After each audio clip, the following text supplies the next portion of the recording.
अगर आपका मन या आपकी बुद्धि, आपके शरीर, आपकी अपनी विचार प्रक्रिया, आपकी अपनी भावनाओं समेत किसी भी पहचान में उलझी हुई नहीं है, तो आध्यात्मिक प्रक्रिया बहुत स्वाभाविक होगी। अगर आपकी बुद्धि किसी भी चीज के साथ उलझी हुई नहीं है, तो आपकी बुद्धि के लिए जीवन के अलग अलग आयामों की खोज करना और उनके प्रति खुलना बहुत ही प्राकृतिक होगा। सुरक्षा पाने और खुद को बचाने की कोशिश में आप किसी चीज के आधार पर अपनी पहचान बना लेते हैं, वरना पहचान बनाने का और कोई फायदा नहीं है। कृपया देखिए, आपकी पहचान आपको किसी चीज से जुड़े होने का झूठा बोध कराती है, जिसे आप वैसे भी एक दिन छोड़ देंगे। जब आप किसी ऐसी चीज के रूप में खुद को पहचानने लगते हैं जो आप नहीं हैं, तब आपकी बुद्धि पर पर्दा पड़ जाता है। ये उसी पहचान के चारों ओर घूमने लगती है। आप खुद को जिस भी रूप में पहचानते हैं, आपकी बुद्धि केवल उसी के इर्द गिर्द काम करती है। कृपया देखिए। हाँ, अगर आप खुद को अपने धर्म, राष्ट्रीयता, अपने परिवार से पहचानते हैं, तो ये केवल उसी के इर्द गिर्द काम करती है। ये एक तरह की पूर्व धारणा है ना? एक पूर्व धारणा वाला मन देख नहीं सकता, एक पूर्व धारणा वाला मन जीवन की सच्चाई प्रकट नहीं कर सकता। बस इतनी सी ही बात है। जब मैं पूर्व धारणा कहता हूं, तो मेरा मतलब कई अलग अलग स्तरों की पूर्व धारणा से है। नहीं, मैं बहुत ही खुले मन का हूं, मुझ में पूर्व धारणा नहीं है। ठीक है, आपकी पूर्व धारणा बहुत फैली हुई है। आपका मन अपनी एक पहचान बनाकर काम कर रहा है। जब कोई पहचान बन जाए, तो यह पूर्व धारणा है। एक दिन एक आदमी मर गया और वो स्वर्ग गया। वहां ईश्वर ने खुद स्वर्ग का दरवाजा खोला, उसका स्वागत किया और कहा, देखो, मुझे कुछ काम निपटाकर आने हैं। क्या तुम मेरे लिए कुछ देर दरवाजे का ध्यान रख सकते हो? मैं जल्दी ही वापस आऊंगा। उसे बहुत अच्छा लगा, क्योंकि वो ईश्वर की जगह ले रहा था। ये अच्छा है। भगवान की जगह लेना कोई छोटा सम्मान नहीं है ना? दरवाजे का ध्यान रखना है, पर ठीक है, क्योंकि वो भगवान का काम कर रहा था। वो कुछ होने का इंतजार कर रहा था, और उसे हैरान परेशान करते हुए उसकी पत्नी दरवाजे पर प्रकट हुई। उसने कहा, क्या तुम यहां क्या कर रही हो? ये कोई लोकल बार नहीं है। तुम मेरे पीछे कैसे आ गई? पत्नी ने कहा, मैं अंतिम संस्कार से घर वापस आ रही थी, मेरी कार की टक्कर हो गई और मैं यहां पहुंच गई।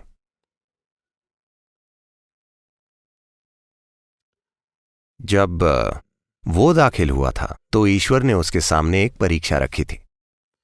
जब वो दरवाजे पर आया था, तब ईश्वर ने उससे पूछा था, देखो मेरे बेटे, तुम यहां आए अच्छी बात है, पर अगर तुम स्वर्ग में प्रवेश चाहते हो, तो तुम्हें एक शब्द बोलना होगा। तो उसने सोचा, हे भगवान, क्या ये बूढ़ा आदमी स्कूल टीचर है? ये स्पेलिंग के लिए कह रहा है। क्या यहां भी कमबख्त स्पेलिंग टेस्ट होते हैं?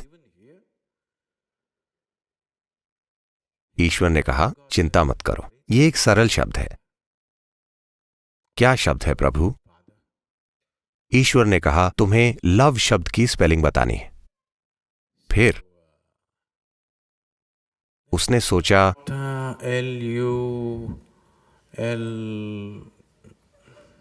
उसने कई लोगों से आई लव यू कहा था, पर उसने कभी कोई पत्र नहीं लिखा था। इसलिए उसने सोचा, LULVLOLOVE। ईश्वर ने कहा, तुम पास हुए, आओ। उसने कहा, ठीक है, मैं अंदर पहुंच गया। अब जब उसकी पत्नी आई, तो उसने कहा, ठीक है, तुम यहां आ गई हो, पर अंदर जाने के लिए तुम्हें एक स्पेलिंग बतानी होगी। पत्नी ने कहा, चलो भी, अगर तुम एक स्पेलिंग बताकर अंदर जा सकते हो, तो क्या मैं नहीं जा सकती? मुझे वो शब्द बताओ। उसने पत्नी की ओर देखा और कहा, चेकोस्लोवाकिया।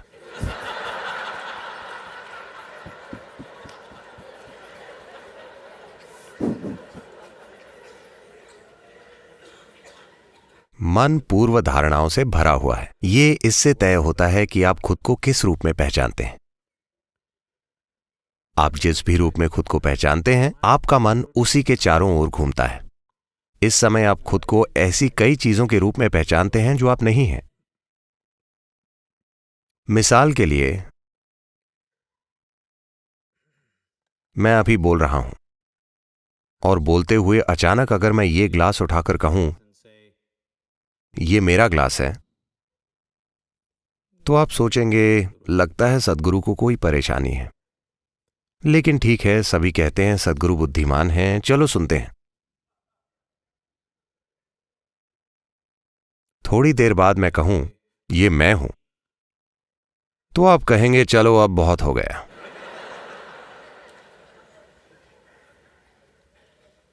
ये बहुत ज्यादा है। कृपया देखिए, आपके साथ यही हुआ है। इसे समझने के कई तरीके हैं। उदाहरण के लिए, आपके सामने थाली में खाना आता है, आप कहते हैं ये मेरा खाना है, आप उसे खाते हैं और फिर कहते हैं ये मैं हूं। क्या ऐसा नहीं है? जिसे आप मेरा शरीर कहते हैं बस भोजन का एक ढेर है या नहीं?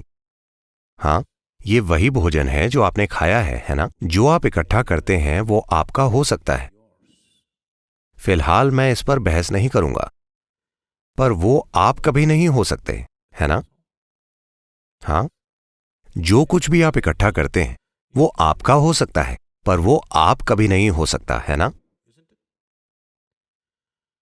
क्या आपने अपने शरीर को कुछ समय के दौरान इकट्ठा किया है? हाँ या ना? हाँ या ना? क्या आपने मन को समय के साथ इकट्ठा किया है? हां, पर अभी आप दोनों चीजों को मैं कह रहे हैं, है ना? और ये यही नहीं रुकता, ये कई चीजों में फैल जाता है।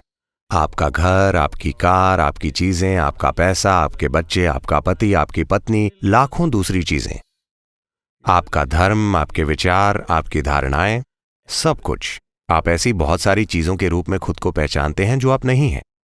जब आप इस तरह के हो जाते हैं तो आपकी बुद्धि पर पर्दा पड़ जाता है। ये एक कमजोर बुद्धि है, उसने अपनी पैठ खो दी है। It simply repeats old nonsense. ये केवल पुरानी बकवास को दोहराती रहती है। आपने तेनाली रामकृष्ण के बारे में सुना है? तेनालीराम एक विदूषक थे। कृष्ण देवराय के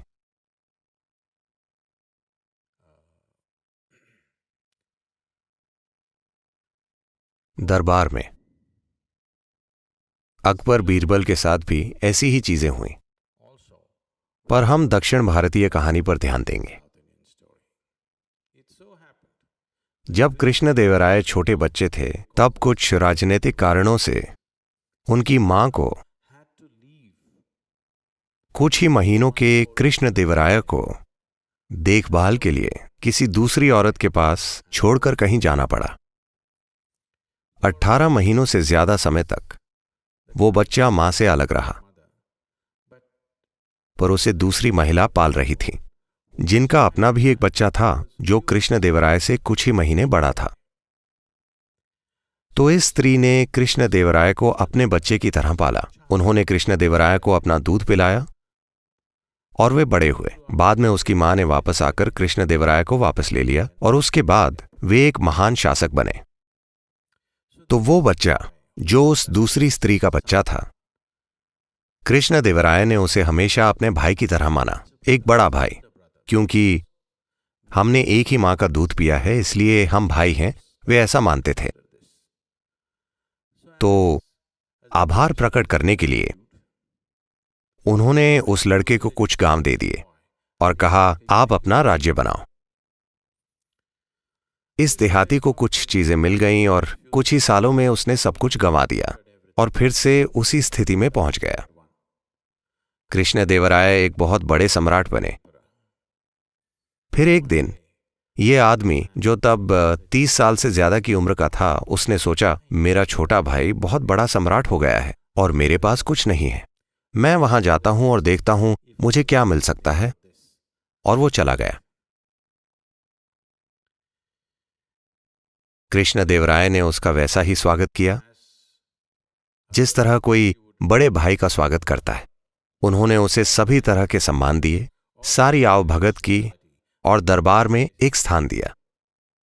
वो ये सब देखता रहा। कृष्णदेवराय के दरबार में बहुत शानदार प्रतिभाओं का जमावड़ा था। उसने ये सब देखा। हर तरह की बहस हो रही थी, संगीत कार्यक्रम हो रहे थे हर रोज। वो अचंभित हुआ। और सबसे बढ़कर तेनालीराम एक बहुत ही बुद्धिमान सहायक था। फिर उसने कृष्णदेवराय से अपना दुखड़ा रोया। तुम इतने सफल हो, तुम बहुत बड़े राजा हो गए हो क्योंकि तुम्हारे पास इतने बुद्धिमान लोग हैं। काश मेरे पास भी ऐसे ही लोग होते तो मैं भी बहुत बड़ा राजा होता। खास तौर से ये तेनालीराम, अगर मेरे पास ऐसा कोई होता तो मैं भी एक बहुत महान शासक होता। तो कृष्णदेवराय को यह सुनकर बुरा लगा और उन्होंने पूछा, मैं आपके लिए क्या कर सकता हूं मेरे भाई? उसने कहा, अगर तुम इस तेनालीराम को मुझे दे दो तो मैं जाकर अपना महान साम्राज्य बनाऊंगा। तो कृष्णदेवराय ने तुरंत तेनालीराम को बुलाया और आदेश दिया, आपको मेरे भाई के साथ जाना होगा, उन्हें आपकी जरूरत है। तो तेनालीराम ने कहा, ओ आपके बड़े भाई को मेरी जरूरत है, मैं उनके साथ अपने बड़े भाई को भेज सकता हूं। कृष्णदेवराय को यह विचार अच्छा लगा क्योंकि वे तेनालीराम को खोना नहीं चाहते थे, पर साथ ही उनका बड़ा भाई भी उसे मांग रहा था। उन्हें समझ में नहीं आया कि क्या करें। ओह, वाकई आपका बड़ा भाई है, मुझे नहीं पता था। हाँ, मेरा एक बड़ा भाई है, मेरे बड़े भाई को आपके बड़े भाई के साथ भेज देते हैं। तो उन्होंने जाकर उस व्यक्ति से पूछा, तेनालीराम का बड़ा भाई आपके साथ जाने के लिए तैयार है, क्या यह ठीक है? तो उस मूर्ख ने सोचा, अगर तेनालीराम इतना बुद्धिमान है तो उसका बड़ा भाई। उसने कहा, ठीक है। अगले दिन उसे जाना था और एक बड़ी विदाई आयोजित की गई। फिर दरबार की भरी सभा में सभी इकट्ठा हुए और तेनालीराम एक बैल के साथ दाखिल हुए।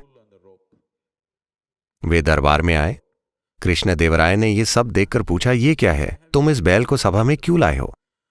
नहीं राजन, ये मेरा बड़ा भाई है। उन्होंने कहा, क्या बकवास है, तुम क्या कहने की कोशिश कर रहे हो? नहीं, हम दोनों ने एक ही मां का दूध पिया है।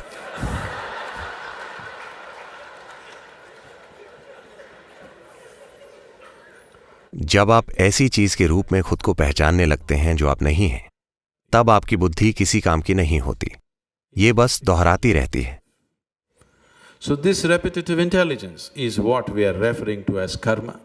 तो इस दोहराने वाली बुद्धि को ही हम कर्म कहते हैं। जब हम किसी को पहले से तय ढर्रों से गुजरते देखते हैं, चाहे वे कितनी भी अच्छी परिस्थितियों में हों।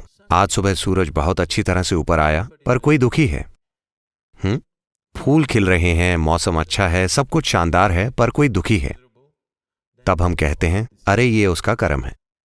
हम ये क्यों कह रहे हैं? ये उसकी अपनी करनी है, क्योंकि उसने ऐसे पैटर्न बनाए हैं जो खुद को दोहराते हैं। वो सूर्योदय का आनंद लेने में सक्षम नहीं है, वो सुंदर मंद हवा का आनंद लेने में सक्षम नहीं है, वो फूलों की सुगंध लेने में सक्षम नहीं है। उसके कर्म चल रहे हैं, उसके सिर में जो चल रहा है वो उस पर राज कर रहा है। ये कर्म है।